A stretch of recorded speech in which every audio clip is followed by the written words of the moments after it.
And now, it's time for the Well-Read Llama with your host, author Erin Mifflin. Hello, listeners. I am recording this episode at the very end of my school year. I've almost made it. There's a lot to do these next few days, but I can get it done. Then I can dive into some reading and writing. I've got some titles I'm really looking forward to digging into. Some from earlier this year that I haven't been able to get to yet, and some new releases as well. Our guest today is Therese Vercellone, author of the young adult novel, The Quiet Edge of Memory. It's a story of two college students, young love, identity, family, and faith. There's a lot wrapped up in this novel, and a lot of it is based on Therese's own life, and I am excited for her to share that with us. Theresa used to live here in Missouri near me, and we were part of the same writing group. Now she lives in New Jersey, and on top of being a writer, she is also a wife, mom, art journaler, and blogger. I'm excited to catch up with her and also for her to share her book with us. Before we begin, please take a moment to follow me on social media. We do these author interviews every week, and you can stay on top of who I will have next by following my posts there on Facebook or Instagram at author Erin Mifflin. You can also feel free to drop me a line if you have any suggestions about who I should interview next. And if you have read any of these books that I have mentioned on my show, I would absolutely love to hear about it. One more thing real fast. Don't forget that you can still enter the giveaway for Eva Marie Everson's book, Miss Beth Betancourt, by going to authorerinmifflin.com/Miss Beth Betancourt. I talked with Eva Marie last week about her book, about how it was 40 years in the making, and if that intrigues you, please make sure to check that out. You can find the replay of that interview on my YouTube channel, author Erin Mifflin. Now, let's bring in our guest. Hello, Theresa, and welcome. Hi, Erin. Now, you released your book, The Quiet Edge of Memory, a few months ago. Can you tell us what the story is about? Sure. It's about two college students named Martha and Ian. They meet at their retail job at a craft store, and Ian is a Christian. Martha is not. She's actually resentful towards that faith because of some pain that she's hiding. So at one point in the novel, Ian actually needs a last-minute date for a wedding, and he asks her to go. And she's pretty reluctant, but she decides to take a chance, and it leads to a slow burn love story. Now, it sounds like family issues are a big part of the novels. I know in the blurb it mentions that Martha's sister comes to live with them, some things going on with her marriage, and her parents argue a lot, and then Ian's relationship with his adoptive mom. Why were you drawn to make family an integral part of the story? Well, I think that family plays such a huge role in what we believe and what we also choose not to believe. And in my novel, my main character's parents and their grandparents, the things that they've had to deal with and how they coped with trauma and pain influenced my characters and how they modeled for them. And also, resilience is a huge theme in my novel. And I think that, in life, we learn these lessons. Family is the core of where we learn a lot of these things. Yes, that's true. I know I mentioned a question similar to this to another author last year, and she said, well, when you think about it, no matter what kind of family we come from, we all come from a family, and it all shapes us in one way or another. Yes, very true. So now a review of this book mentions that The Quiet Edge of Memory has phrases from different languages in it. Can you tell us about that and your own love of language? So I actually studied Russian in high school, and I really fell in love with it. And like my main character, I actually did major in it. I tried for a year, and then actually I decided to go back to English, my first love, reading and writing. So I changed majors in school. Languages, I've just always thought they were interesting to learn, and I've always been up for the challenge. So also, my main characters, their heritage and their culture is very important to them, and I wanted to honor that and celebrate that through talking about language study and learning.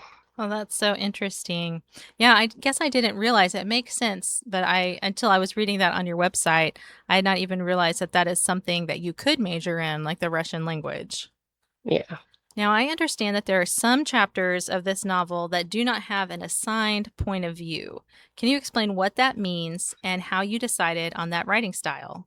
I got inspired by this writing style from a novel called The Place Between Breaths by Anna.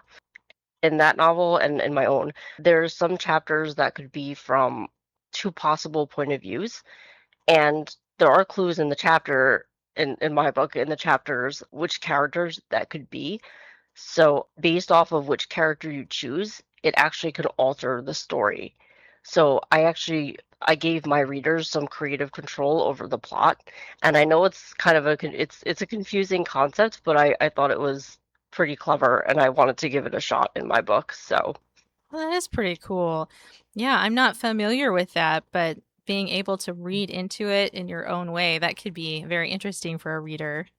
So now, why was it important to you to include a faith element in this novel? well, first of all, my Christian faith is a central part of my life, and I wouldn't know where I'd be without God. So I also wanted to write about adoption and faith. And you know, being a big reader of Christian fiction, I felt like there's like a lot of books about adoption from like adoptive parents' perspectives, foster parents, but I wanted to shed light on the point of view of an adoptee and their journey and how faith is woven into that, how we use our faith to get through that journey, but also how having faith in God could also challenge, what happens to adoptees and how they cope with, what was meant to happen to them versus what they wish happened. Right. There's a lot of issues there, and I like that you have been mindful to bring a voice to that perspective, which might be a little bit missing in general, like in the general Christian fiction market. That's great. What do you hope readers take away from The Quiet Edge of Memory? I think that, a lot of people who talk about religion and whether it's in books or real life, I think one of the big questions about God is why do bad things happen? Why do we have these struggles? Why do painful things happen to people? And I kind of wanted to exemplify that struggle, and I wanted to get the message across that, you know, we can live with circumstances that we don't understand and that we can still love God and we can still be hurt by some things that have happened to us, but that his faith, sustains us, and that, even if our journey with God is, it could still be a struggle, that our faith always can, our faith can win in the end, that regardless of what happens to us, we can still accept the fact that, okay, God, I don't get this, I don't like it, but we still know that you are great. Yes, that's so good. That's so hard for us sometimes to come to a place to accept that because no one likes the bad things that happen. No. Yeah, I'm just learning to say, I don't understand this, but I can trust you that you understand it. That's a big step. And so, as you mentioned, and I don't want to get too personal, just whatever you would like to share, but you were adopted yourself, like your character Ian. Did your experience as an adoptee have any bearing on how you wrote the story? Yes, it was a huge part. Actually, like my character, I was 13 months when I was adopted. I had a loving foster home. I miss my foster mother terribly. So there was, some losses along the way. And I wanted to honor the voices of the adopted, of adoptees. I feel like, a lot of adoption literature, it's all positive sometimes, and it talks about like the adoptive parent's journey. And I feel like, when a child is placed for adoption, their journey is just beginning. It's not over like, okay, we have our kid now. It's a lifelong process, and it's never done. And I wanted to shed light on the grief and the struggles and the search for peace and closure. I actually heard an adoptive parent mention this one time, and honestly, it's something that I had not thought of before. There are a lot of reasons that people pursue adoption, but sometimes, we also need to understand that for the child, an adoptive story always comes from loss and always comes Yes. from something that was not the way it was meant to be. And we shouldn't just treat adoption sometimes as it is, it's a happy thing to, complete your family or add to your family. And that's true. But there's a whole other side of it that perhaps we have not discussed as much as we should have. Yes, and actually, my younger sister is also adopted, and we were talking once, and she said I could be grateful, but I could also hurt. And I think that I think adoptees, we have this responsibility to always feel grateful, but we could say, okay, we understand that, we have a great family and that we were given opportunities that we may not have had in our birth country, but we also, there is this pain that's kind of looming in the background. Yes. Now, to kind of just switch subjects here, how did you decide to pursue indie publishing instead of traditional publishing? I decided on indie publishing. Well, one of the factors was actually time. It actually took me 12 years to write this book. And the idea of having to query to agents and have to, edit all over again and meet publishing standards versus, what I thought was best for the book, it seemed to be, a part of the writing journey I didn't feel like taking. I also just wanted some more creative control. So I decided to go indie because I also do mention some heavy, topics in my novel. And I know that Christian fiction tends to sometimes be a little lighter. I just felt like my book challenged some boundaries, and I felt like indie publishing was going to give me that space to do that freely. Yeah, that all makes so much sense to me. And especially just for me personally, the querying. I have one author friend who queried, it was something like 157 agents before she got her agent. And I said, I do not have it in me to do that. No, Uh, I probably don't either. so that's why it's always good to examine our own paths and kind of see what we feel the Lord has for ourselves and for our own stories. So, what's the next project you are working on? I had a little writing slump after publication. I think I was so exhausted from doing all that. So I actually just started writing again on my birthday a couple weeks ago. I consider it a birthday present to myself. I'm working on a collection of poetry and short prose. Oh, very nice. I have a friend who does that as well. So that's very cool. Now, what movie inspired you to become an author?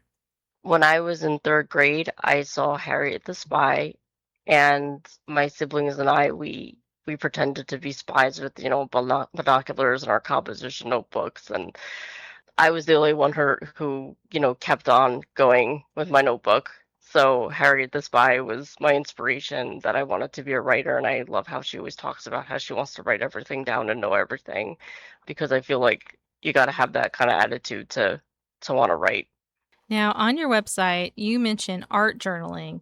And I've heard some other friends talk about their art journals too, but I've never gotten into that myself. So, what's your process for your art journal?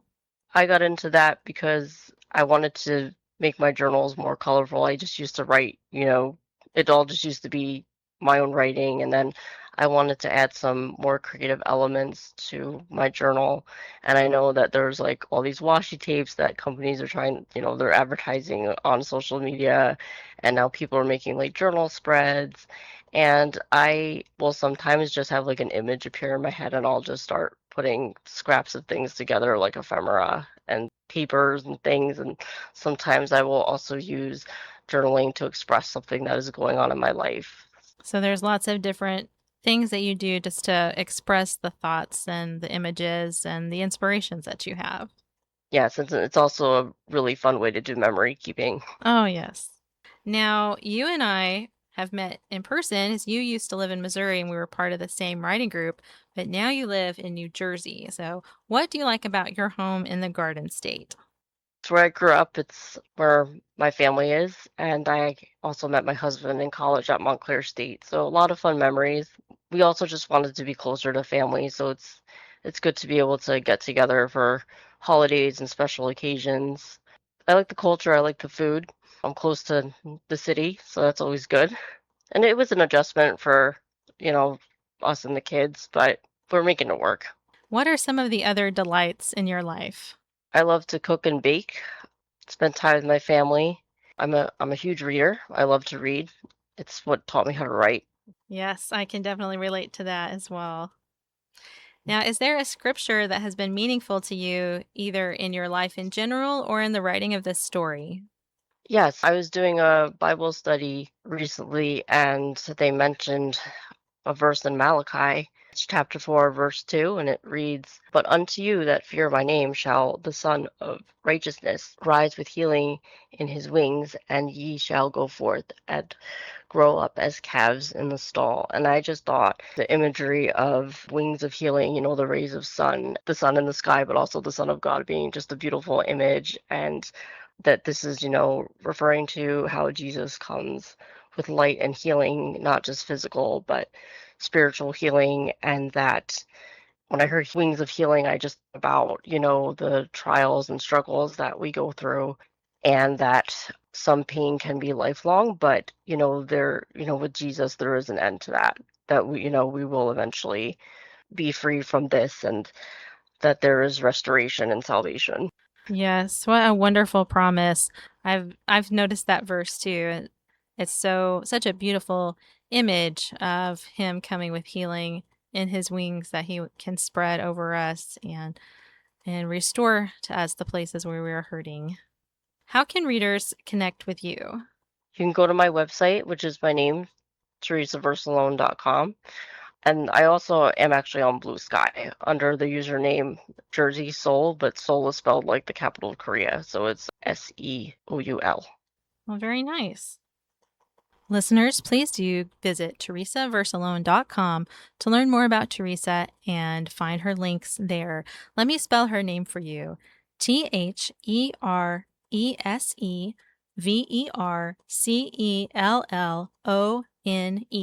theresavercellone.com. As you can tell, she's a special lady with a wonderful heart, and her unique stories could shift perspectives and change lives for the right readers. I haven't had just a whole lot of young adult authors on my show. In 2024, I did speak to another of my local writing friends. Her name is Stephanie Daniels. She is also an indie publisher of young adult novels. Hers are historical fiction, and the first one surrounds the events of the Great Chicago Fire. And then from there, they go out west, and just the cast of characters and faith. They may tackle issues that you might not find in traditionally published novels. And so I know the hearts of these ladies are to bring good literature to our readers, whether they are actually young readers or young at heart readers who will enjoy these stories. And wow, 12 years Theresa took to write her novel. There is a lot of heart in there. Another novel that I read recently that was about foster care that really stretched my understanding of the foster care system was called Birds on a Wire by Katie Powner. And I've had Katie on the show before, although we did not talk too much about this specific story. Birds on a Wire is about two mothers and one child. It's about a little baby boy who's born to a mother, and the baby is found to have meth in his system. And so he is given to a foster mom, and this is her first placement, and she is so excited about this. But then there's also the birth mom, and from the very beginning, the birth mom is determined to do what she needs to do to get her child back. And so it's the two stories of Laura, the foster mom, and how fostering does not exactly go the way she expects it to. It disrupts her own life. It disrupts her mothering of her other children. And then Bree, the birth mom, who has to overcome a lot of things. She has to overcome the relationship that she's in, where the bio dad is maybe not making the best choices and maybe not as determined as Bree is to do everything that she needs to do.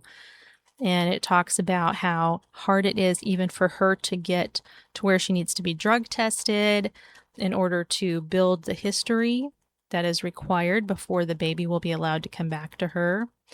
And meanwhile, there's just a lot of questions about who is the best mother for this little boy and how this little boy is playing out in both of their families through the supervised visits and through his relationships with his foster siblings. Even though he's just a baby, the foster siblings have, a relationship with him, enjoying making him smile and laugh and things like that. That was really another eye-opening novel And it's I'm not going to spoil it for you. I kind of knew how the book was going to end because I happened to know Katie Pounder as a friend. And Katie is a foster mom herself. She is both a foster and adoptive and biological mother. And so I have read some of the things that Katie has written about fostering and where her heart is. So I had a feeling about how the book was going to end, but even so, it still made me cry. It is such a good book. So Birds on a Wire by Katie Pounder. That is another book that kind of delves into some of these issues about fostering and adopting that might not be the standard of what you would find. It's not going to be the same perspective that you can see so many other places, but really digs underneath the surface. That was another passion project that Katie wrote that book 10 years ago, and it just finally found a home for publication at long last. Some of these heart projects do take a long time, 10 years, 12 years. And last week, the author that I talked with, Eva Marie Everson, her story took 40 years in the making from when she had that first germ of an idea to when it finally found its way into the world. So you cannot rush these things. If there is a story that is on your heart, take the time to develop it and make it what it needs to be, because God has given you this story. So if you have a story that's on your heart, take the time, don't rush it. Let God do what He wants to do with it, and it will come to be when He wants it to be. Now, as I mentioned, Teresa and I have met in person before because we used to be in the same writing group, and that was our local chapter of American Christian Fiction Writers, ACFW. And ACFW has played a huge part in my life. I absolutely love this organization. They have so many resources for authors, for all authors, and I would say especially beginning authors. There's so much that you can learn. There's fellowship if you have a local chapter close to you. They also have an annual conference.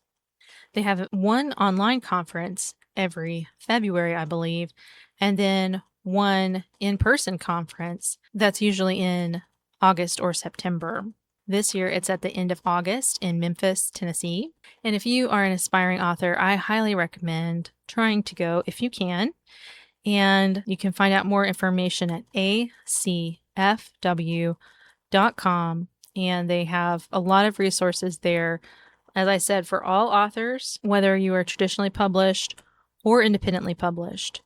I met my editor at the last ACFW conference that I attended, and so I already loved the organization, but it's extra special when it actually plays a part in your own publishing story. And so if you would, please visit my website, authorerinmifflin.com, to sign up for my monthly newsletter. You can keep up with all the latest news about my debut novel, which releases next year. I write historical romance, and this first book is set at the 1904 World's Fair, which I think is just a wonderful setting that has a lot of untapped stories that I hope I can bring to life for readers. So if you enjoy historical romance, I hope that you will check it out at my website and join me there. And also please follow me at author Erin Mifflin on social media. Until next time, happy reading! Join us next week for another episode of The Well-Read Llama with your host, author Erin Mifflin. If you'd like to find out more about author Erin Mifflin, visit her Facebook and Instagram accounts.